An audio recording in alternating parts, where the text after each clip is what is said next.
हेर्नुहोस् यो त्यही भएर आज यो गठित नवलपरासी जिल्ला समितिले सकेसम्म जिल्लाभरि नाइ त कमसे कम एरियामा रहनुभएका मोबाइल व्यवसायीहरूको बिचमा छलफल गरेर मोबाइल मर्मत र अन्य मोबाइल सम्बन्धी मूल्यमा एकरूपताको पहल गरोस्।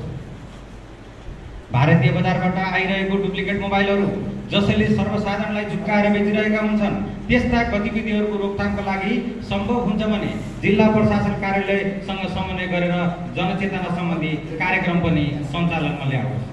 त्यस्तै गरी सेकेन्ड ह्यान्ड मोबाइलको खरिदमा अपनाउनु पर्ने सावधानीहरूको बारेमा हाम्रा मोबाइल व्यवसायी दाजुभाइहरूले अपनाउनु पर्ने सावधानी बारे सशक्त प्रचार गर्दै जाओस्। मोबाइल व्यवसायीहरू बिचमा एकता हो, चाहे त्यो कार्य समितिभित्र रहोस् या बाहिर रहोस् या सल्लाहकार रहोस्, तसर्थ यो जिल्लाको समिति गठनमा ढिलाइ भए पनि कार्य सम्पादन र प्रगतिमा देशभरिको नमुना जिल्ला बनोस्, मेरो यो शुभकामना छ।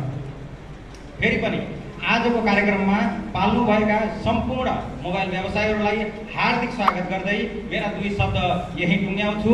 जय मोबाइल, जय मोबाइल, जय मोबाइल, जय नवलपरासी।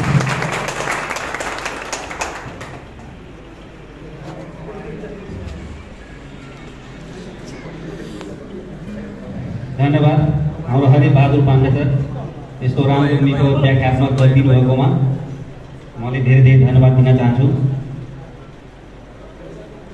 अब यसपछि कमिटी गठनतिर लागौँ है।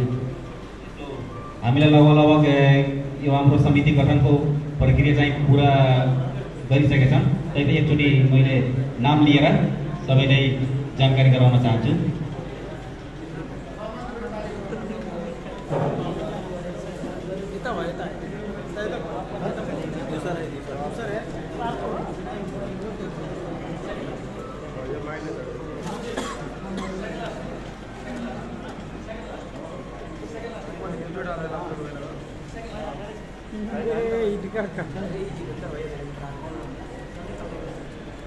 जय मोबाइल,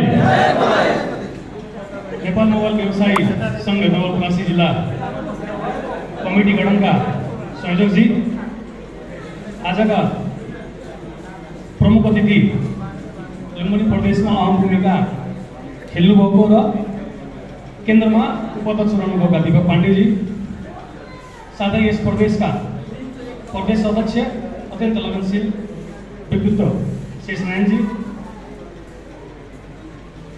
नेपाल मोबाइल व्यवसायी महासंघका केन्द्रीय सदस्य मेरा प्यारा मित्र